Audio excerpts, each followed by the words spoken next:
Hola, ¿cómo están? Un gusto poder acompañarlos en esta clase. Yo soy Gabriela Montesino, soy neuróloga, neurooncóloga de Clínica Universidad de los Andes y hoy vamos a abordar uno de los motivos de consulta por lejos más frecuentes que enfrentamos, no solo en neurología, sino como médicos en general. Y el objetivo de hoy es darles herramientas que sean concretas, validadas y aplicables para que mañana en su consulta, en el servicio de urgencia, en donde les toque ejercer su práctica clínica, puedan diferenciar con seguridad cuando estamos frente a una cefalea primaria y cuando debemos pensar en una causa secundaria que sea potencialmente grave para el paciente.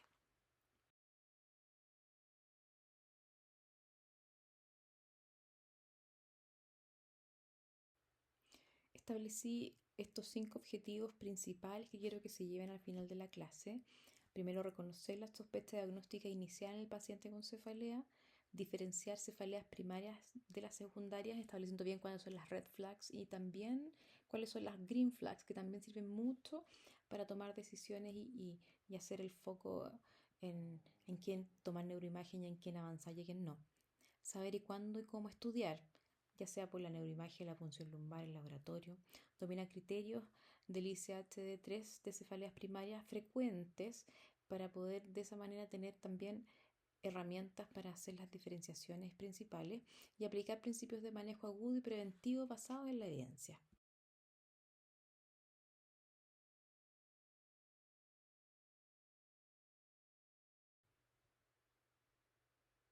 Hay algunos estudios que establecen epidemiología de cuánto es la prevalencia de las consultas por cefalea en el servicio de urgencia y yo creo que está un poco subestimado probablemente con lo que uno ve en la práctica clínica, pero en términos generales lo que me importa que se queden de esta diapositiva es que de las consultas por cefalea, la mayoría de las veces van a ser cefaleas primarias que tienen alguna descompensación por motivos que vamos a aprender en esta clase, pero las que no se le pueden pasar son las secundarias y ahí pueden estar en un tercio o incluso menos de las consultas por cefalea, causas que realmente vayan a afectar la integridad, incluso la vida del paciente, pero son en esas y buscando esas en las que uno hace todo el análisis y toda la anamnesis y toda la evaluación, siempre buscando cuáles son las secundarias.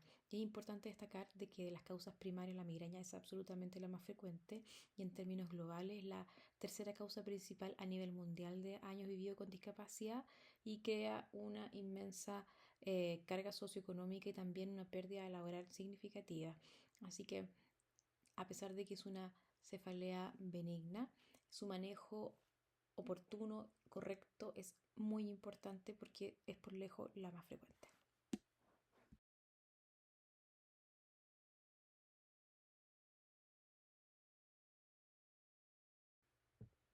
La clasificación del ICHD-3 es el lenguaje universal de la clasificación de cefaleas y divide estas en 3 subgrupos importantes que son las primarias, las secundarias que son atribuibles a otra patología subyacente, hablamos de traumáticas, causas vasculares, infecciosas, sustancias, etcétera. Y la tercera parte son las neuropatías craneales dolorosas como la neuralgia del trigémino.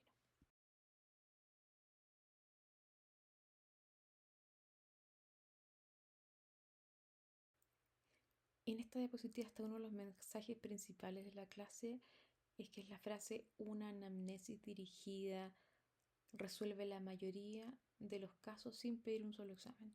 O mejor dicho, la anamnesis es lo principal para poder enfocar la sospecha y una anamnesis mal hecha puede destruir todo lo que viene después. Entonces esta parte es súper importante, una buena historia acuciosa, detallada.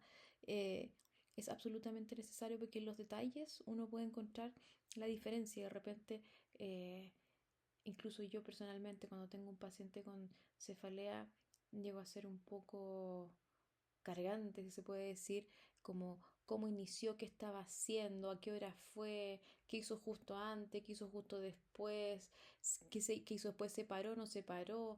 Pregunto detalles así muy, porque de repente hay una cosa que hace que uno pueda pensar de que la verdad es que esto puede ser de una causa secundaria o no. Y es una oportunidad valiosa que no se pueden perder. Y existen un montón de maneras de establecer como un orden mental para que no se les vayan detalles. Acá yo les traje un acrónimo que es el Sócrates, que habla del AS de sitio, localización, la O de onset o de inicio, la C del carácter, si es pulsátil, opresivo, punzante, la R de radiación y radiación del dolor hacia dónde empieza y hacia dónde se irradia, la A de cuáles son los factores asociados o qué síntomas asociados tiene, si tiene alguna cosa, focalidad asociada o fotofobia, sonofobia, algún otro síntoma que nos puede orientar un poquito más del tipo de cefalea de la que estamos enfrente. La T del tiempo, o sea, desde que no solamente habla de cuánto duró el evento, sino con qué frecuencia se presenta y el patrón temporal, es decir, es varios eventos en un día o en realidad son varios eventos a la semana.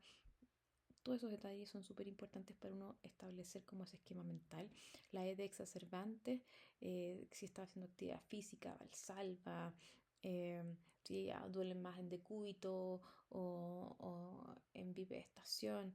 La S de severidad, aparte de decir el Glasgow, siempre es súper importante saber en cuánto tiempo llegó al máximo. Eso es algo súper clave. Y obviamente la exploración física, el examen neurológico es algo mandatorio y yo siempre digo a los médicos no neurólogos que hay como un miedo al examen neurológico porque obviamente tiene muchos pasos, es un poco tedioso para el que no se dedica a esto, pero yo creo que el mensaje principal es buscar asimetrías. Al final la base del examen neurológico son las asimetrías y, y también el juicio clínico de cómo habla el paciente, la fase como dolorosa, si, mirar la cara, mirar los ojos, el patrón del habla, el patrón de comunicación, el tema de la orientación, la atención, son puros factores súper importantes al momento de establecer si esta cefalea tiene algún factor neurológico que nos haga pensar mal. Fondo de ojo, obviamente hay que tener expertise para hacerlo porque si no, la verdad es que es difícil tener como haciendo fondo de ojo en la urgencia, no sé, sea mucho más en el Vox, mucho más probablemente en el contexto de neurología o oftalmología, pero al menos si no lo tienen y conocen a alguien que trabaje con ustedes que sí lo sabe hacer, pedir ayuda siempre es tan fundamental como establecer cuáles son los límites propios y decir esto en verdad necesito ayuda para poder hacer bien mi evaluación. Signos meningios, súper importante, al menos la rigidez de nuca, que es lo más precoz, sensible, la rigidez de nuca, al menos en la evaluación, y siempre recordar que rigidez de nuca no se refiere a dolor, rigidez de nuca es que existe un paciente que uno en una posición de 180 grados, uno levanta la cabeza sin ayuda del paciente y hay una movilización en bloque desde los hombros hacia arriba, ¡fum!, de la cabeza. No es dolor, es rígido, como dice la palabra. Signos vitales súper importantes, sobre todo si hay fiebre, hipertensión, etcétera. Palpación de la arteria temporal, eso sea más que nada, es en contexto bien específico, muy de especialidad, pero yo digo que quizás lo podríamos reemplazar por palpar la musculatura craneal y facial, porque también se da mucho bruxismo, el bruxismo descompensado puede causar mucha cefalea y de repente pillamos pacientes que tienen estas cefaleas como medias holocráneas, sobre todo frontales, bitemporales, y uno toca acá la mandíbula, tienen los maceteros bien contracturados, dolorosos, tienen subluxación de la articulación temporomandibular, dolor temporal, dolor occipital y cervical, irradiación del dolor en eh, en un bruxismo también es súper generalizado, craneal y cervical. Y obviamente, paciente en qué contexto clínico y antecedente es absolutamente importante. Un paciente que tiene una inmunodeficiencia, un cáncer o alguna otra antecedente que nos pueda importar para mal pensar. Siempre buscando cómo mal pensar.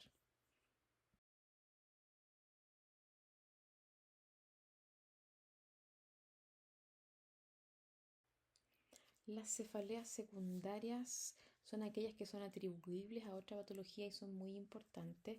Puede ser infecciosa vascular, tumoral, etcétera. Y aquí lo importante es que recuerden que aunque más del 80% de las cefaleas que llegan al servicio de urgencia son primarias o benignas, el porcentaje que resta, la verdad, requiere la mayoría de las veces una intervención inmediata. y son esas las que no se les pueden pasar. Hablamos de hemorragias subaracnoideas, meningitis, trombosis seno venoso, hipertensión intracraneal, por lo que sea, arteritis de la temporal, apoplejía hipotálamica, patologías donde el tiempo es cerebro y donde retrasar el diagnóstico cuesta vidas muchas veces y es algo que yo he visto lamentablemente. Por eso todo médico que evalúa cefalea, desde el médico general en la PS hasta el neurólogo en urgencia, necesita un sistema que tenga una sistematización para no perder estos pacientes y para eso las banderas rojas son nuestra mejor herramienta.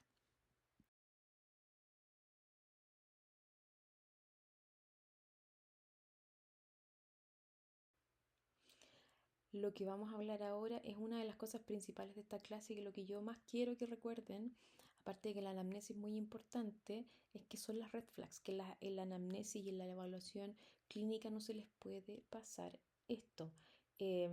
Las banderas rojas en la cefalea no son una recomendación, en verdad es algo mandatorio, esto es un estándar de cuidado, identificarla a tiempo, de la manera correcta, es lo que diferencia un buen diagnóstico de una tragedia médica muchas veces y quiero que todos se graben cómo buscarlas, cómo preguntar, porque es lo principal, es lo que más y lo que mejor tienen que saber hacer.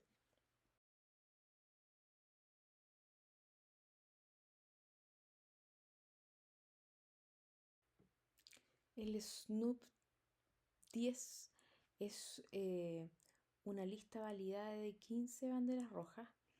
Esto fue publicado en el 2019 por el Neurology y después se fue validado con cortes prospectiva y tiene una sensibilidad del 100% para detectar cefaleas de alto riesgo. Así que esto se lo tienen que grabar.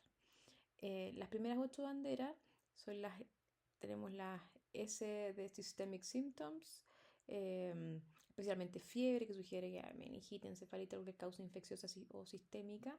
Y la primera N es de historia de neoplasia, es decir, si tiene antecedentes de cáncer, si está consultado por cefalea nueva en el contexto de cáncer, obviamente tenemos que pensar al tiro si es que hay un implante secundario dentro de esta historia.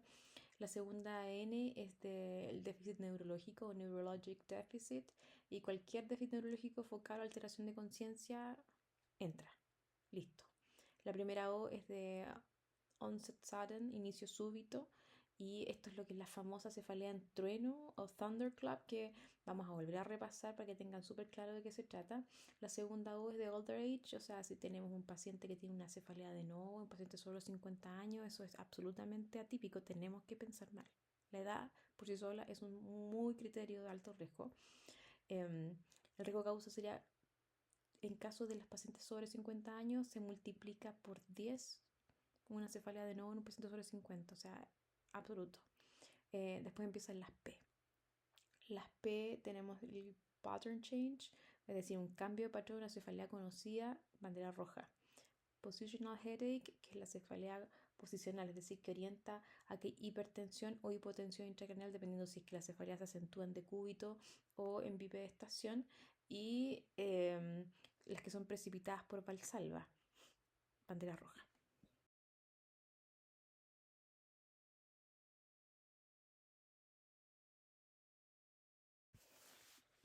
Las siguientes 7 P's son dirigidas a poblaciones especiales, embarazo, inmunosupresión y post-trauma.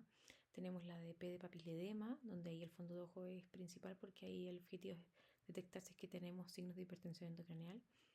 Este patrón de cefalea progresiva, es decir, que tiene una presentación atípica, que se llama generalizaciones expansivas, trombosis seno venoso. Población de pregnancy and puerperium es embarazada y puérpera, son siempre una caja de Pandora, nunca subestimar, siempre estudiar bien, porque hablamos de pacientes que pueden tener trombosis venoso, síndrome de vasoconstricción cerebral reversible, PRES y un sinfín de cosas. Eh, Dolor ocular con síntomas autonómicos o painful eye, síntomas que pueden estar orientados a también trombosis de seno venoso o alguna patología de fosa posterior. También la otra siguiente P de Post-Traumatic Onset. Obviamente tenemos el antecedente de trauma con una cefalea asociada. Se estudia siempre, o sea, ahí puede ser hematomas, disecciones asociadas al mecanismo, así que sine qua non. Eh, la otra, las patologías inmunomediadas, el VIH. Siempre que llegue un paciente con cefalea con VIH, sobre todo si es que uno sabe que el tratamiento no ha sido instaurado o tiene mala adherencia o que dentro del estudio se encuentra un VIH, tenemos que ir dirigidamente a buscar infecciones oportunistas. Eh, y también está el linfoma, que también es una neoplasia que en esta población se puede dar bastante frecuente, o más que en la población general. Y el uso y el sobreuso de analgésicos, que es una cefalea que vamos a tratar de manera particular en un apartado, que también es algo que tenemos que sacar en la anamnesis.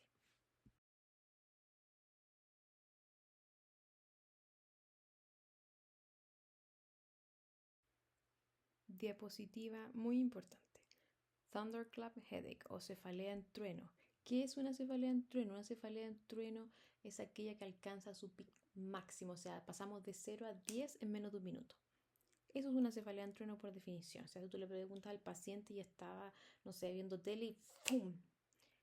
Fue como que un hachazo en la cabeza. Eso es una cefalea en trueno. Y la cefalea en trueno es una HCA hasta que se demuestre lo contrario y uno la estudia como pensando en eso hasta que se demuestre lo contrario. Ya hasta un 25% de las cefaleas en trueno corresponden a una hemorragia subaracnoidea y obviamente no es la única causa, como acá les muestro. Hay un montón de causas súper importantes que también pueden darse como cefalea en trueno, pero es un HCA hasta que se demuestre lo contrario y eso lo voy a pensar y así lo voy a estudiar y en el camino me encontraré con otras cosas, pero es emergencia, emergencia, emergencia. Y aquí importante es el tiempo. Eh, Toda cefalea en trueno requiere estudio inmediato. Habitualmente se recomienda TAC de cerebro sin contraste como primer approach. Eh, un HCA se va a mostrar si estamos dentro de las primeras 6 horas desde que el paciente presenta la cefalea hasta que nosotros le hacemos la imagen. Entonces, si tenemos un escáner que no muestra hemorragia subaracnoidea, pero llevamos más de 6 horas, les cuento que no lo descarta. Um, Así que si es que está normal y tenemos una cefalea en trueno, nosotros tenemos que descartar que en verdad esto sea una HCA sí o sí. Y si tenemos una alta sospecha clínica, se complementa con punción lumbar. Eso se hace. Y, o pueden hacer, si quieren, un angiotac directo también. Yo creo que se hace mucho más. De hecho, probablemente una cefalea en trueno como tal, habitualmente nos vamos al angiotac. Pero la recomendación internacional es como para no excedernos en el contraste, háganle TAC de cero sin contraste. No están pecando si lo piden con angio, ¿ya? Y si no pedimos nada categórico, punción lumbar. Tengo el caso en la mente de una paciente que el servicio de urgencia, Hospital San José, que llegaba eh, en su consulta, nos consultó con más de 6 horas de evolución con una cefalea en trueno. Le tomamos un angiotac y lo que mostró fue un eh, importante aneurisma de ACM, pero sin signos de sangrado en la imagen. Lo que hicimos fue PL. Y en la PL que mostramos que el líquido cefalorraquídeo salió rosado, tenía mucho eritrocito, así que fue justo estas como cefaleas centinelas que avisan de la rotura full posterior muchas veces. Hay como una pequeña rotura que da una cefalea inicial y esas muchas veces no se muestra en la imagen como una hemorragia como tal. Así que imagen negativa en una cefalea en trueno, punción lumbar.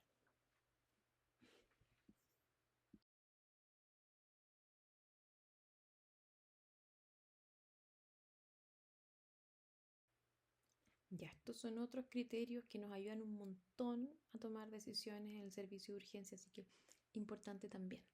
Los criterios de Ottawa para hemorragia subaracnoidea fueron desarrollados y, por el Jeff Perry y sus colaboradores y fue publicado primero en el 2013 por JAMA y después tuvo alegaciones prospectivas y en el 2017, después se publicó en el Stroke en el 2020 y es una regla de decisión clínica con sensibilidad del 100% y el otro es un valor predictivo negativo cercano al 100% para identificar a los pacientes que no requieren estudios adicionales para hemorragia subaracnoidea.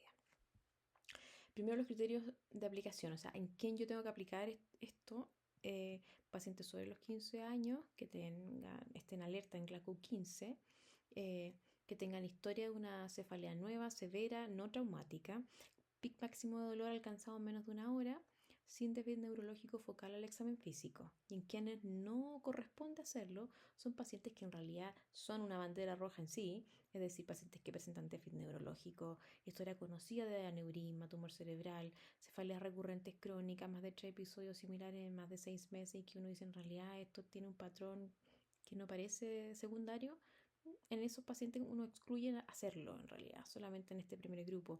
Y que son seis criterios que uno tiene que buscar y con uno positivo se gana la imagen. Eso es lo que quiere decir. Y si no tiene ninguno, no le hagas porque en verdad lo más probable es que no la necesite.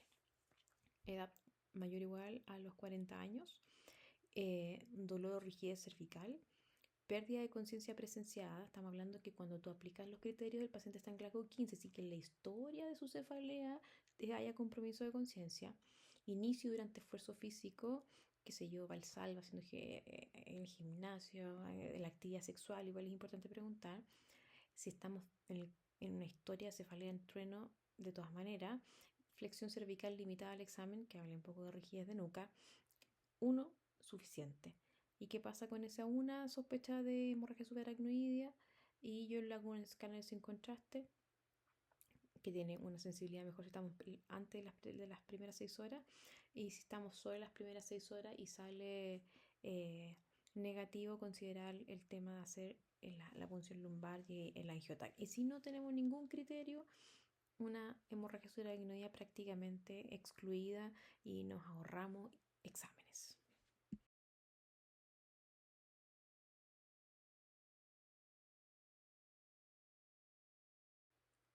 Entonces, hasta ahora hemos visto eh, los criterios de Snoop-10, el algoritmo Sócrates, ¿cierto? Los criterios de Ottawa. ¿Y cómo integramos todo esto? Tenemos un paciente entonces que llega a la urgencia o la consulta por cefalea. Entonces aplicamos una buena anamnesis, tratamos de hacer con el algoritmo Sócrates para que no se nos vaya ningún punto importante, hacemos nuestro examen físico, neurológico, buscando focalidad, asimetría y ciertas cosas en el examen mental también que nos puedan importar si el paciente está con encefalopático, inatento, cosas que nos llamen la atención, esto no es lenguaje. Si se puede, saben el fondo de ojo y si no le piden ayuda o si no, next. Y después de eso tenemos que buscar, tenemos frente a todo esto banderas rojas, aplicamos ahí los criterios de Snoop 10, tenemos entonces red flags porque toda nuestra sistematización nos dice que sí. Ahora la pregunta es, ¿esto está en el contexto de una cefalea en trueno? Es decir, de 0 a 10 en menos de un minuto. Si la respuesta es sí, podemos aplicar los criterios de Ottawa si es que corresponde en el contexto clínico del paciente, es decir, que tener un paciente sin focalidad, sin un antecedente importante obvio de que claramente puede estar descompensado en una patología conocida, y aplicamos los criterios de Ottawa, tenemos alguno de los 6, tenemos uno de los 6, imagen. Táctil cerebral sin contraste, olvidar la sensibilidad de menos de 6 horas y más de 6 horas. Estamos más de 6 horas y tenemos la duda porque el examen sale negativo, PL Angiotac.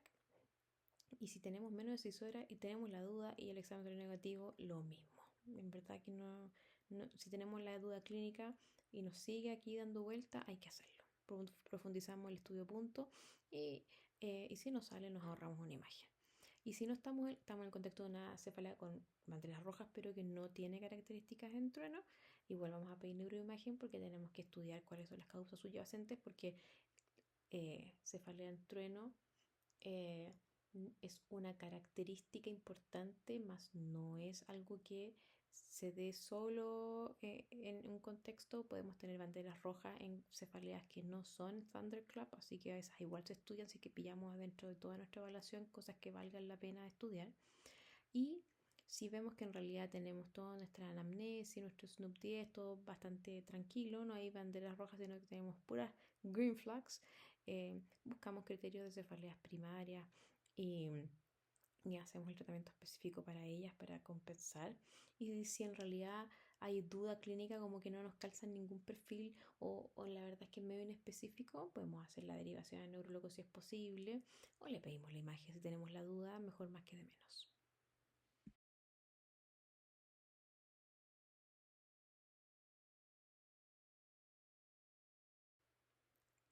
aquí quise hacer énfasis en las green flags, porque siempre hablamos de las red flags, pero también las green flags que nos dan otros elementos de seguridad. Si tenemos un paciente que en realidad tiene todas las características de una cefalea primaria, ya sea por historia, criterio, que en realidad apoya de que esto es un patrón conocido, no ha cambiado, sino que es más intenso, puede tener otros desencadenantes y tenemos un criterio ICH de 3. La verdad es que es uno de los predictores más fuertes para identificar cefaleas primarias en la urgencia, confirmando el diagnóstico. Lo que hablaba recién, historia previa de migraña, aumenta casi 3 veces la probabilidad de que el episodio actual sea de origen primario. Episodios similares antes, es decir, apoya fuertemente la seguridad clínica de un cuadro estable sin patología secundaria nueva. Entonces, tenemos acá green flags eh, que nos dan seguridad clínica y nos apoya más el diagnóstico de una cefalea primaria.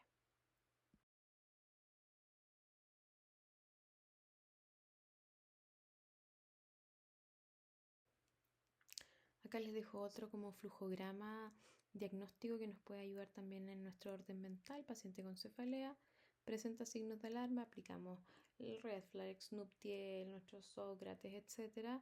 Sí presenta, entonces obviamente ahí nos vamos al estudio, hacemos la neuroimagen eh, y ahí vamos decidiendo si escalamos a punción lumbar, exámenes de acuerdo a las características de lo que estamos evaluando.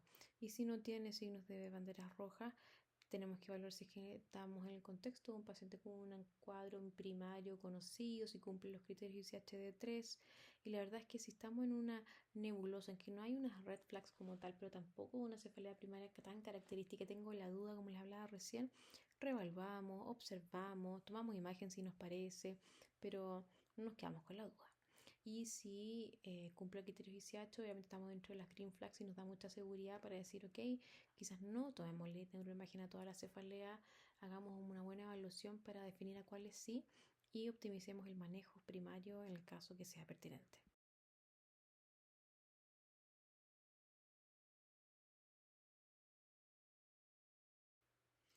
Entonces, para seguir reforzando conceptos, ¿cuándo entonces yo pido una neuroimagen? Está obviamente establecido para si hay signos de alarma, banderas rojas, de todas maneras. Si tenemos un examen neurológico que tenga signos de hipertensión endocraniana o focalidad neurológica, absolutamente. Cefaleas mayores sobre 50, 65 años o inmunosupresión, o sea, poblaciones de riesgo, sí. Cefaleas atípicas, cambios de patrón de cefaleas previas, por favor háganlo. Cefaleas severas durante el embarazo puerperio, siempre. Historia personal de neoplasia, absolutamente. Y cuando uno, cuando lo otro, eh, el escáner de cerebro es una súper buena herramienta en la urgencia, rápido, disponible, excelente para descartar hemorragias agudas, es muy bueno para el tema de sangre, mucho mejor que la resonancia. Eh, Hemorragias intraparenquimatosas, hematomas subdurales, efectos de masa significativos, nos muestra perfecto un escáner sin contraste. Entonces, cuando son las indicaciones de un TAC urgente, las cefaleas en trueno, desvíos neurológicos focales nuevos, alteraciones de conciencia, papiledema, post-trauma significativo, sospecha de hemorragia. Y la resonancia es preferible cuando sospechamos lesiones que no son tan agudas, tumores, malformaciones, lesiones de fosa posterior, hipertensión intracranial idiopática, trombosis venosa cerebral. También en embarazada, eh, sobre todo sin gadolinio, en estudios programados y para evaluación de lesiones inflamatorias del mielinizante. Y algo que está súper, eh, lo hemos destacado varias veces ya en la clase, no está indicado pedir neuroimágenes de rutina en un paciente con una migraña típica, que cumple los criterios de migraña típica y que no tiene red flags y con un examen neurológico normal. Eh, es un estudio innecesario en esa población, costoso y a veces hasta perjudicial por hallazgos que son incidentales y que a veces causan preocupaciones innecesarias, qué sé yo, que pillamos un quiste aracnoidal que no tiene nada que ver con su cefalea, meningiomas chiquititos que no tienen nada que ver con su cefalea, etcétera. Entonces la verdad es que migrañosos no, no y no.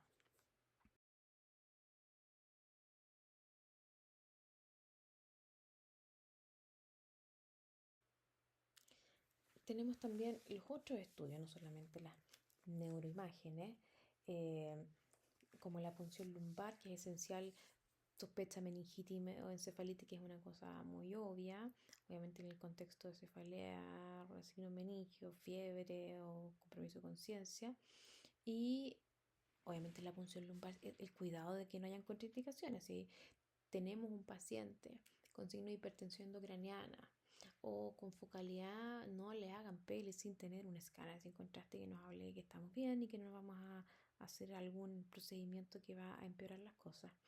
Y obviamente tenemos también que descartar que no haya coagulopatía asociada. Sospechar de HCA también es útil, como hemos recalcado varias veces en la clase. Hay la prueba de los 4 frascos que le decimos nosotros, en donde uno saca el líquido cefalorraquídeo en 4 frascos distintos. Y yo tengo, no le adjunté una fotografía, pero tengo una prueba de 4 frascos fotografiada en donde se vio en los 4 frascos un líquido rosado, y ahí tú te sacas el estigma de que fue una punción traumática. Más que nada es el argumento de hacer más de un frasco, y una la hace como de 1 o 1 cc por frasco nomás, pero para ver que sigue este patrón de estos eh, glóbulos rojos y que no fue una cosa traumática, lo que determina la coloración y la cantidad de eritrocitos que tú vas a ver en el sitio químico. Obviamente en pacientes mayores eh, hay unas arteritis, y la arteritis temporal es poco frecuente, pero puede pasar, sea más que nada con claudicación mandibular, polimialgia reumática, y ahí el pedir VHS, PCR, biopsia arteria temporal, pues son cosas mucho más específicas y menos frecuentes. Y obviamente el examen es más dirigido en pacientes embarazadas para buscar preeclampsia, las proteinuria, la presión arterial, muy importante, pacientes inmunosuprimidos, ver la serología, ver tanto la serología de la inmunosupresión como las serologías de los agentes oportunistas que pudieran estar causando cuadros de cefalea por hipertensión endocraniana, etcétera, exposición a tóxico, y evaluaciones vasculares con angiotaco, angioresonancia, para descartar las disecciones vasculares, malformaciones, síndrome de vasoconstricción cerebral reversible y trombosis venoso. Pero cada estudio tiene su haber, y eso depende mucho de que ustedes tengan una buena evaluación.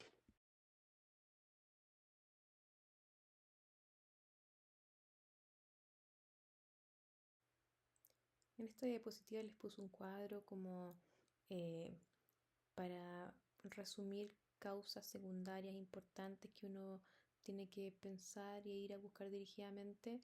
Hemos recalcado hemorragia subaracnoidea, meningitis, encefalitis, tumores cerebrales, trombosis, senos venosos, arteritis celular gigante, hipertensión intracranial idiopática, cefalea por fármacos, por sobreuso de fármacos, hipotensión del líquido cefalorraquídeo. La sinusitis aguda, el glaucoma agudo también tiene que estar súper presente, porque de repente se pasan, se pasan. Como que se nos olvidan esos otros diagnósticos que dan dolor de cabeza y que no son del sistema nervioso. También ahí tenemos que buscarlos dirigidamente. Y aquí les dejé algunas pistas clínicas y cómo estudiarlos para que tengamos esas claves importantes para tomar decisiones.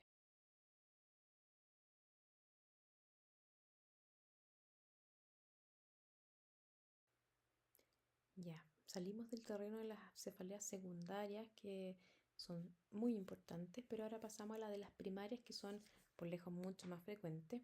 Y a nivel poblacional, la cefalea tipo tensional es la más prevalente, afecta hasta el 70% de las personas en algún momento de la vida. Le sigue la migraña con una prevalencia aproximada del 15%, con predominio femenino importante de 3 a 1, y las cefaleas trigénero muy autonómicas. Ahí tenemos el clúster y sus derivados. Y hay un cuarto grupo que son las cefaleas primarias, que son por tos, ejercicio, actividad sexual, sueño, etcétera. Y lo importante es que estas cefaleas se diagnostican con estos criterios ICHD3, que son el gold estándar diagnóstico. Y como hablábamos antes, el cumplir con estos criterios son green flags, que nos ayudan un montón en la orientación y el enfrentamiento posterior de estos pacientes.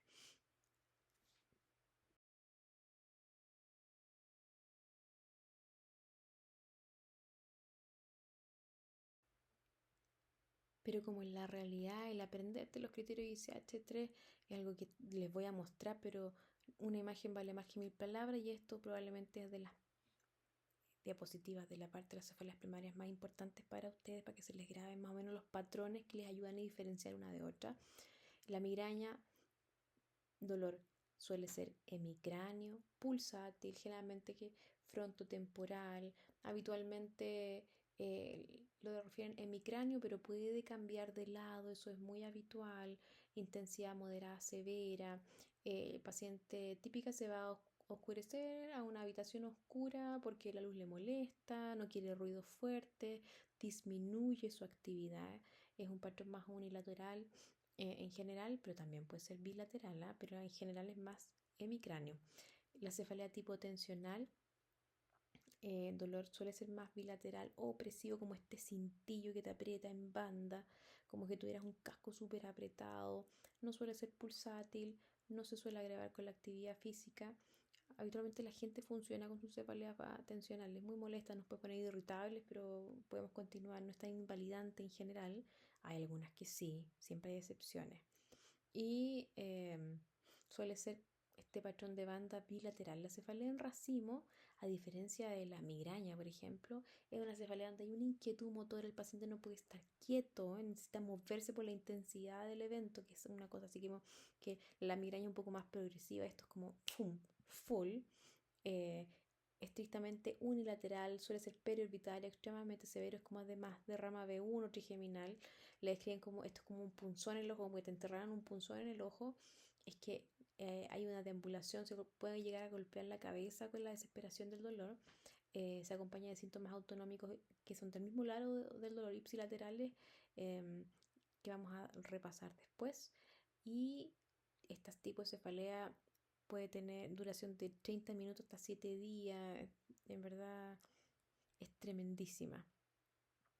La, el, la hemicrania continua, que es otro patrón, es un dolor que es unilateral, continuo, sin lados que alternen, con exacerbaciones agudas que se superponen al dolor de base. Su característica única es la respuesta absoluta a la indometacina, que es a la vez diagnóstico y tratamiento.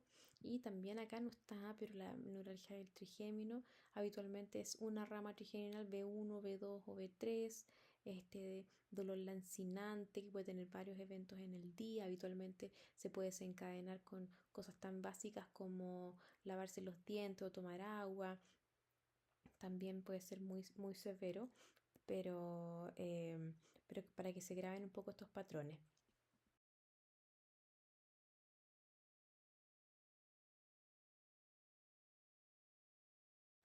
Entonces ahora vamos a profundizar la cefalea primaria más estudiada, una de las más discapacitantes, que es la migraña. Afecta aproximadamente al 15% de la población mundial, con un predominio femenino en proporción 3:1. Eh, Tiene un pic o año principal entre los 30 y los 39 años como el pic, pero la verdad es que uno ve adolescentes, incluso niños con migraña y gente más adulta también. Es la tercera causa de discapacidad a nivel mundial y tiene un componente genético súper importante. Entonces siempre uno pregunta si es que quién es la familia migrañosa y la respuesta casi siempre es positiva. Eh, Mamás, hermanos, etcétera. Suele empezar en la adolescencia o en la adultez temprana. Y la fisiopatología está mucho más estudiada porque antes ya se sabe que todo inicia en el hipotálamo. El hipotálamo es el, el precursor, el ON. Y de hecho es tan claro que los migrañosos me van a entender cuando antes de que venga un periodo de crisis de migraña, uno anda como más somnoliento, bostezando, dan ganas de comer, como que hay como un cambio en nuestro ciclo, en nuestro incluso comportamiento previo a una crisis muchas veces que se explica por el tema de que inicia en el hipotálamo. Y hay toda una integración donde participa el sistema trigeminovascular, eh, hay integración a nivel troncoencefálico y corteza, hay activación neuronal de neuronas trigeminales primarias y secundarias, liberación de péptidos vasoactivos y el entendimiento de estos, como el CGRP, que es uno de los principales, ayuda a desarrollar casi toda la farmacología conocida hoy en día antimigrañosa. Hay vasodilatación, meninge, inflamación neurogénica estéril, sensibilización central y periférica, y el tema del aura se sabe que es por una cosa que se llama onda de depresión cortical propagada, que suele ser de posterior hacia anterior, por eso las auras suelen ser mucho más visuales, porque la onda de depolarización cortical suele partir desde el área occipital y a medida que va progresando se pueden sumar síntomas y ahí uno puede tener ya más síntomas sensitivos, motores del lenguaje, dependiendo hasta dónde llegue el área de propagación de la onda de depolarización.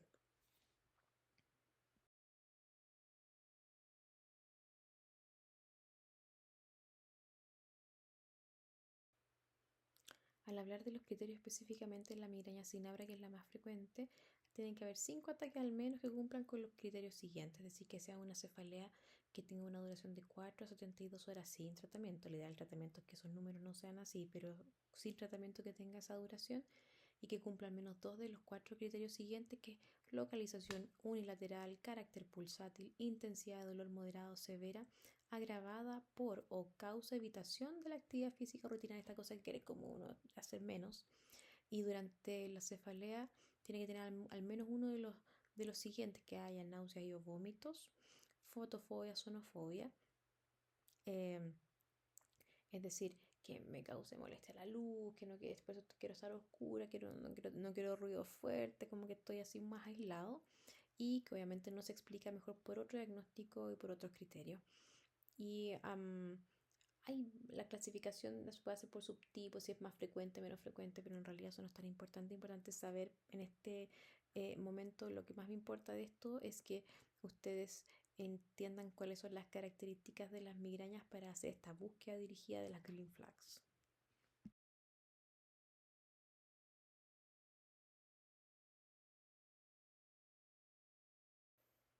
Ahora vamos a hablar de la migraña con aura y es importante entender qué es el aura.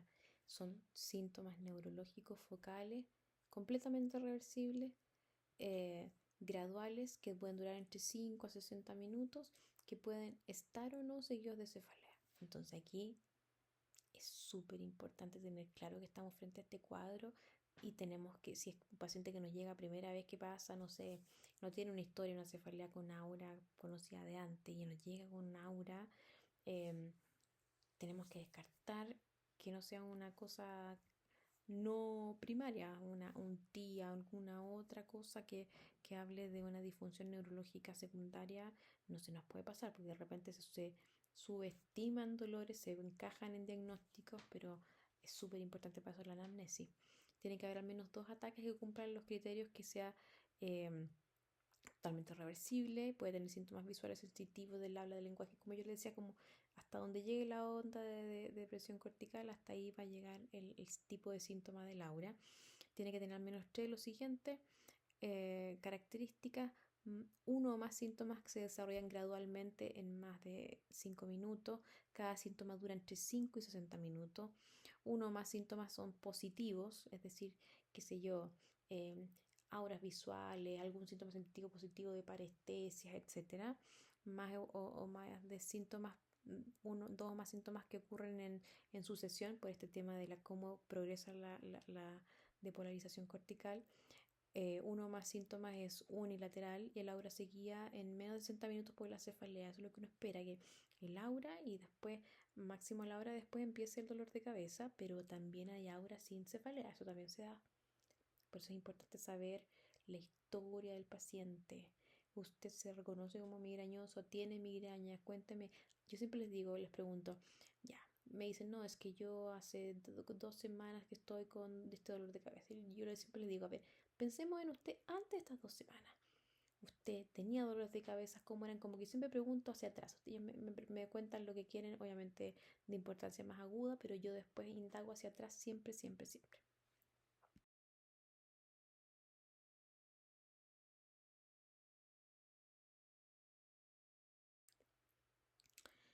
Siempre se habla de que el tratamiento de la migraña es escalonado, pero la verdad que la filosofía ahora es que usted tiene que tratar temprano, fuerte y evitar el sobretratamiento y el subtratamiento. Es decir, nos vamos a lo efectivo.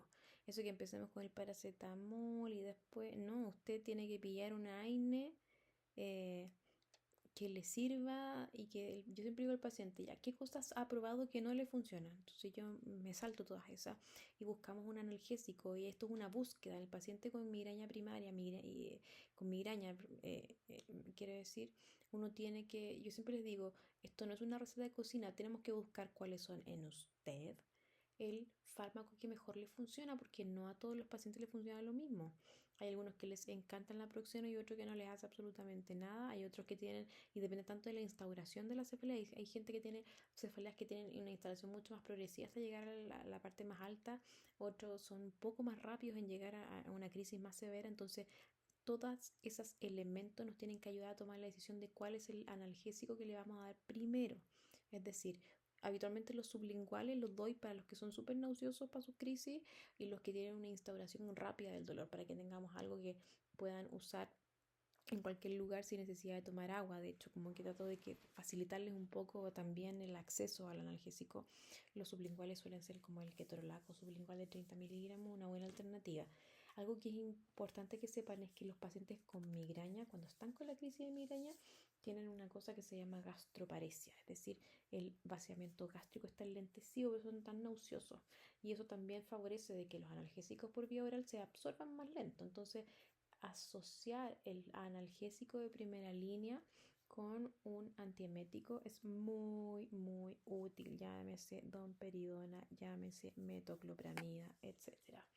Siempre cuando ustedes enfrenten el manejo de un paciente, yo les dejo primera línea, segunda línea, porque tenemos que asumir de que hay un escenario, quizás un día una crisis muy fuerte, que tú tomaste el primer analgésico y no te sirvió para nada, y tenemos súper claro en qué momento tenemos que tomar la segunda línea. Y algo muy importante es que tenemos como una ventana de oportunidad.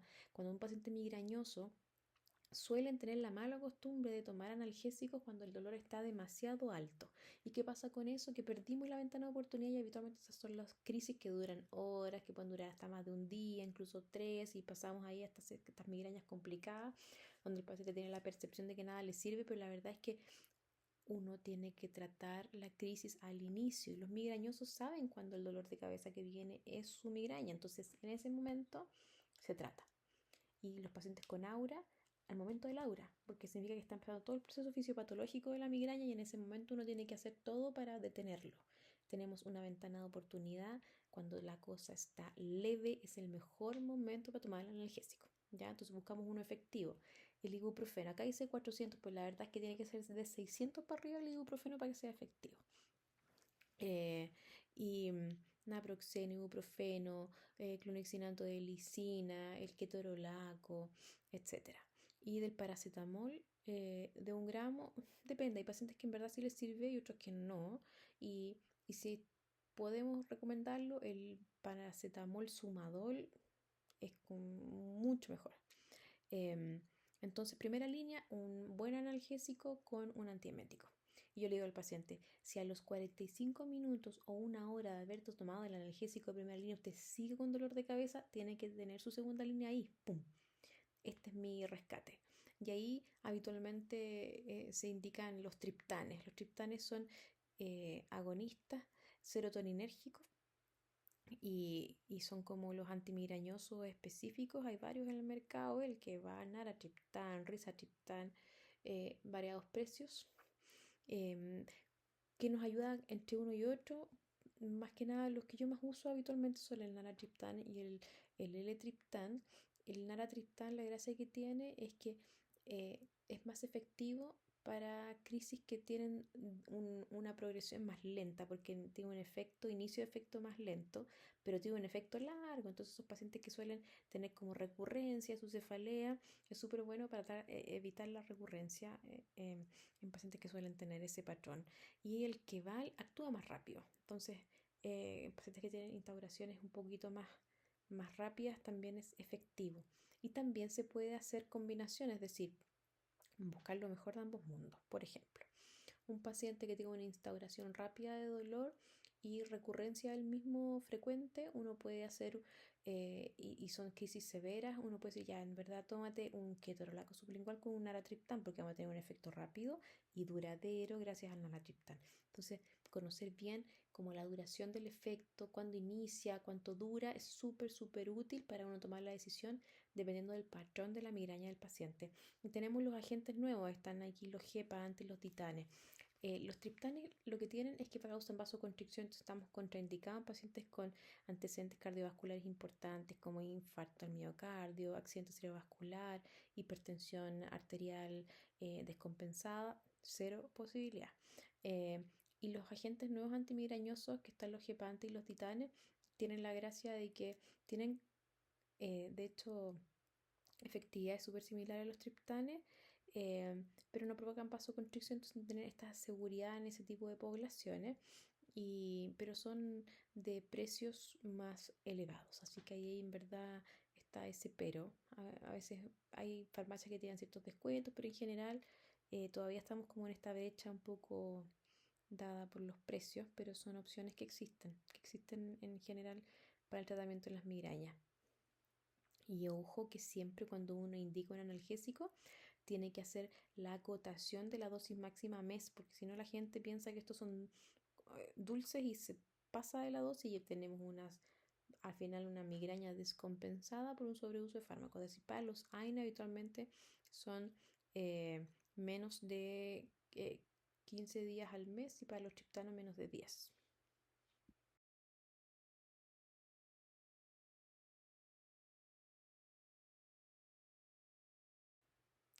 Sobre el tratamiento preventivo en migraña tenemos un mundo muy amplio en fármacos de los que podemos optar. Habitualmente los pacientes que decidimos dar el tratamiento preventivo son pacientes que tienen más de 4 crisis al mes o tienen dos que son severísimas y los inhabilitan absolutamente también.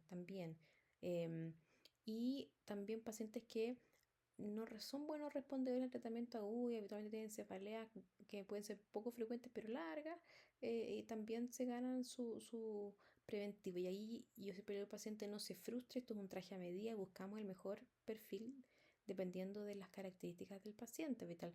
Si hay deseo o no de embarazo pronto, para tratar de evitar, por ejemplo, un topiramato, eh, pacientes que si tienen un perfil como más de hipertensión, uno puede buscar quizás estos beta bloqueadores, pacientes que también tienen trastornos del sueño del ánimo, la mitriptilina que es como el hilo negro, pero es muy efectiva, habitualmente uno puede empezar con esa, obviamente ciertas consideraciones, tenemos eh, opciones, montones. ¿Cuál elegir? Depende del perfil del paciente. Habitualmente, lo que uno parte, el propanolol se usa poco ya, habitualmente ya. El metoprolol mucho más es más efectivo. eh, y los clásicos suelen ser la mitriptilina, topiramato, flunaricina también, no está aquí en la lista, pero la flunaricina también es muy efectiva y habitualmente uno le da unas 6 semanas de oportunidad, se toman habitualmente en la noche. Y si después de eso uno recontrola hacia las 6 semanas, la verdad es que no logramos reducir al menos el 50% de las crisis y de la frecuencia del dolor de cabeza, uno busca otra alternativa hasta que uno logre encontrar que el paciente le sirve. Y también tenemos pacientes que son ya resistentes a más de dos preventivos con dosis adecuadas. Pasamos a la toxina botulínica, el Botox, que también tiene evidencia en tener un buen control de migraña, sobre todo migraña crónica. Y también ahora están los anticuerpos monoclonales, pero son ya de indicación de esas, de muy especialista, el Botox también, pero habitualmente es para que ustedes sepan que existen alternativas para estas migrañas que son más resistentes a los tratamientos preventivos eh, que ustedes incluso podrían llegar a considerar en sistemas donde el acceso al neurólogo es mucho más limitado.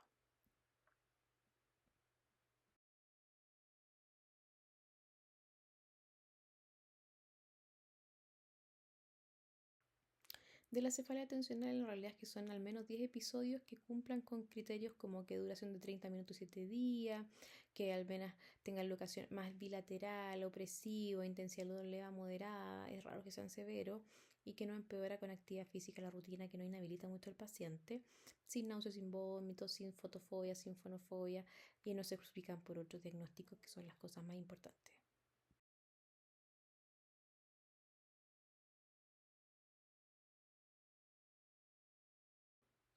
Esto es un cuadro comparativo para ver los tipos de cefaleas trigémino-autonómicas, sus diferencias clínicas principales y manejo.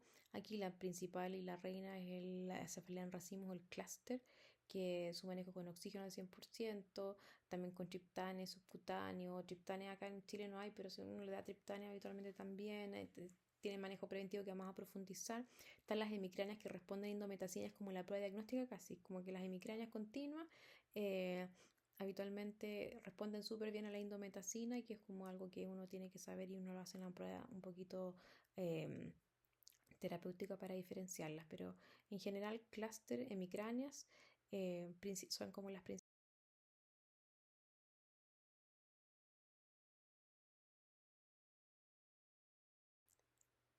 Y cuando hablamos de clúster, La verdad es que son cefaleas severísimas, trigémino autonómica, al menos 5 ataques que cumplan con dolor severo o muy severo unilateral, orbitario, supraorbitario, temporal, que dura entre 15 a 180 minutos, sin tratamiento, terrible, que puede cumplir al menos uno de los siguientes, que tiene que tener síntomas autonómicos, es decir, inyección conjuntiva, lagrimeo, congestión nasal y rinorrea, edema palpebral, miosis, tosis, sudoración frontal o facial, rubor facial, sensación de taponamiento en los oídos, mucha agitación motora, como que el paciente se vuelve loco, frecuencia de ataque puede tener uno cada 2 días, hasta 8 al día, terrible, no se explica mejor por otro criterio, y habitualmente tienen cosas bien típicas, bueno, sea más en hombres, tiene un patrón circadiano, habitualmente ocurre siempre a la misma hora, o siempre en la noche, o siempre en el día, siempre como un patrón bien conocido y siempre como en la misma época del año, es como bien episódico, es como bien lo que se le dice alarm o'clock headache.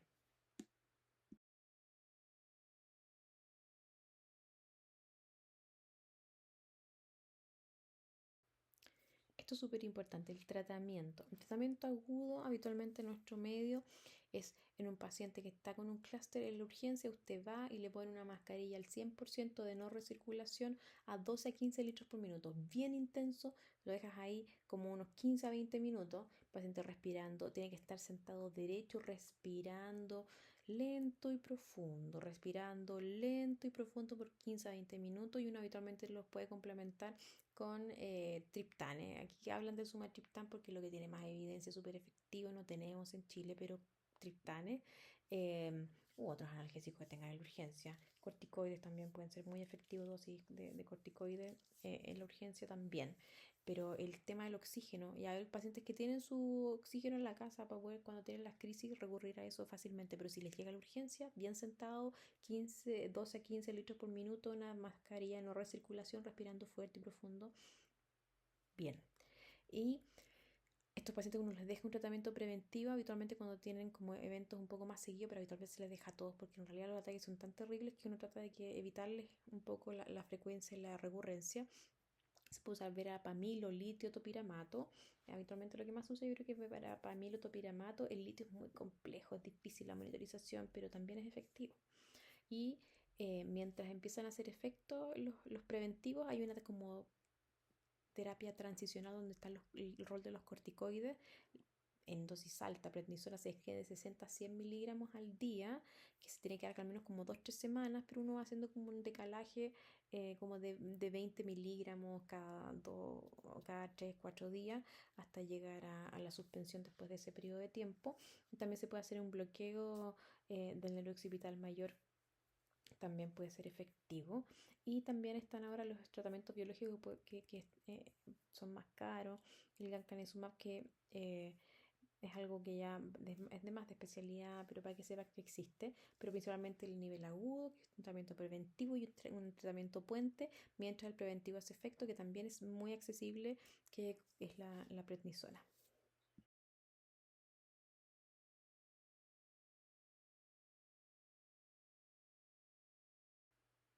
Acá están las otras trigeminas autonómicas, que habitualmente son dolores que suelen tener una frecuencia mayor, hemicrania sobre todo, pueden tener incluso la hemicrania continua, que es la otra más frecuente, eh, eh, tener dolor hemifacial así paroxístico con síntomas autonómicos como el lagrimeo, siempre con el síntoma autonómico hay que buscarlo, pueden tener cientos de eventos al día, es bastante desagradable, y ahí la indometacina de 25 a 75 miligramos cada 8 horas.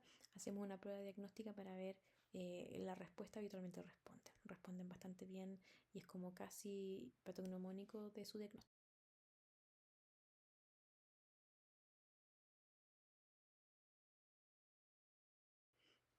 Una cefalea súper importante porque es la causa más común de cefalea secundaria crónica en la práctica clínica, la cefalea por sobreuso de fármacos. Paciente que lleva más de 3 meses con este patrón de tener un sobreuso de AINES o paracetamol más de 15 días al mes, triptane más de 10 días al mes, ergotamínico más de 10 días al mes. La gente es muy buena para tomar ergotamínico, nosotros no lo indicamos, no lo indiquen ustedes, pero sáquenselo a los pacientes. Opioides más de 10 días al mes, combinaciones de analgésicos más de 10 días al mes, Yolso de múltiple clase más de 10 días al mes por 3 meses seguidos, y que nos explica obviamente por otra causa, pueden ser cefaleas súper difíciles y tienen un patrón bien matutino, como que tienen una cefalea pegada, pegada, pegada, pegada, que no responde a nada. Y habitualmente son los que te dicen, yo me levanto y tengo dolor de cabeza. Así como, y habitualmente son pacientes que tienen comorbilidades psiquiátricas, son personalidades un poco adictivas o ansiosas, depresivas, y son cosas que también hay que manejar en paralelo para tener éxito, porque si no es bien complejo.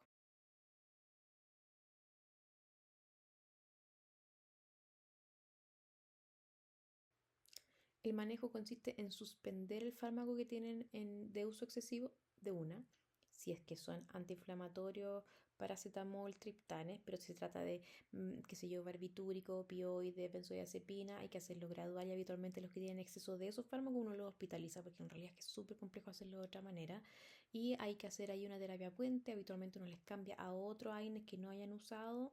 Eh, y podemos dejar un ciclo corto de corticoides para ayudar un poco en el tema de desinflamar todo este proceso antiemético.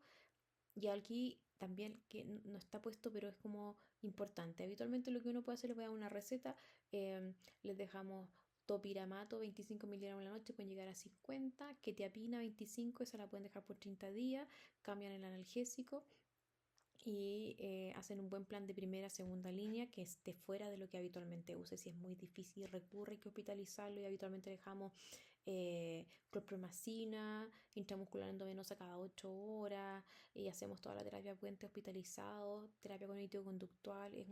Son pacientes difíciles de manejar, complejo, pero es algo súper necesario. Tenemos que dejarlos con un preventivo.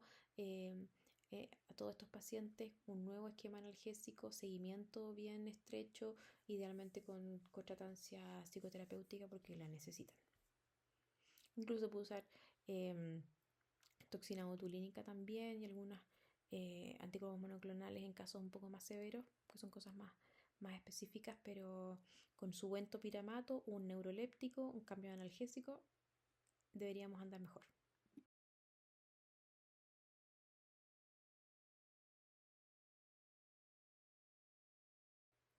Breves palabras para las cefaleas por sustancias, saber que existen. Las cefaleas por exposición aguda a ciertas sustancias que sean más que nada porque provocan o vasodilatación o liberación de algunos neuropéptidos inflamatorios. También las cefaleas por abstinencia como la cafeína, los estrógenos, opioides, y ahí hay que antagonizar, quitar el fármaco, soporte sintomático, tratar las complicaciones, pero ojo con eso, con las anamnesis farmacológicas de los pacientes de los hábitos para poder entender ciertas conductas de cefalea.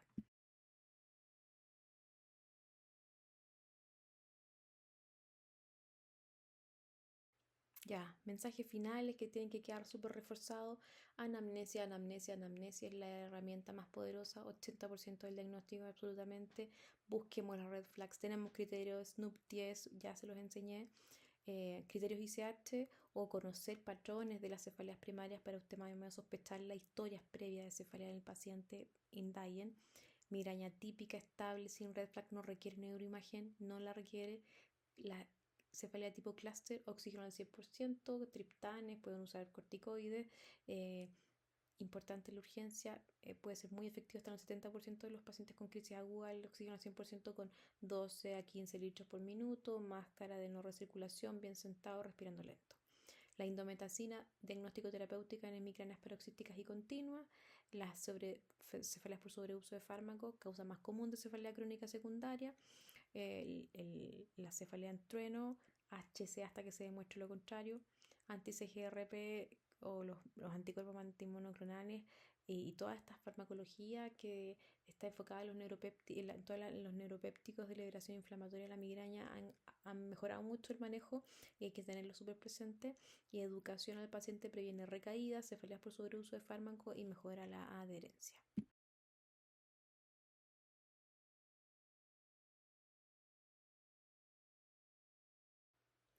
Repaso final del algoritmo, entonces paciente con cefalea, le hacemos una buena anamnesis con todos los puntos sistematizados de este Sócrates que yo les enseñé para preguntar lo necesario, examen neurológico, si es necesario fondo de ojos, si es que tiene alguien que los pueda ayudar o si no, buen examen físico.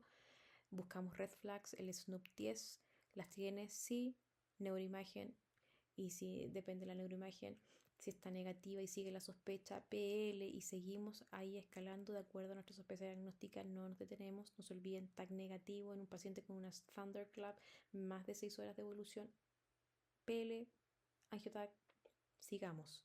No tenemos red flags, cumple el criterio de cefaleas primarias, sí, nos quedamos tranquilos. Tenemos green flags, no hay requerir neuroimagen, mejoremos, profundicemos la anamnesis farmacológica y los patrones y los desencadenantes de esas cefaleas primarias, y hagamos un buen manejo al respecto. Y no tenemos estas cefaleas no clasificadas, tenemos la duda, estudiémoslas, observémoslas, no nos quedemos con la duda. ¿Ya? Seguimiento siempre con educación, control de triggers, calendario de cefalea.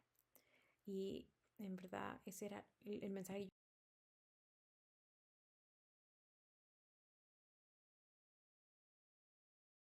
que les quería entregar. Aquí tienen como parte de la bibliografía principal.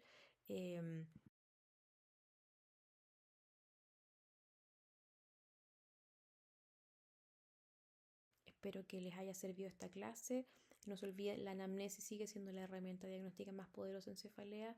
Sean preguntones, indaguen, porque esos minutos que se demoran a hacer una buena historia marcan tanto la diferencia, porque es el inicio de poder tener este algoritmo bien hecho. Y yo les entregué varias herramientas y algunas mnemotecnias que los pueden ayudar en ese orden mental para que no se puedan saltar pasos. Así que un gusto haberlos ayudado con esta clase. Que estén muy bien.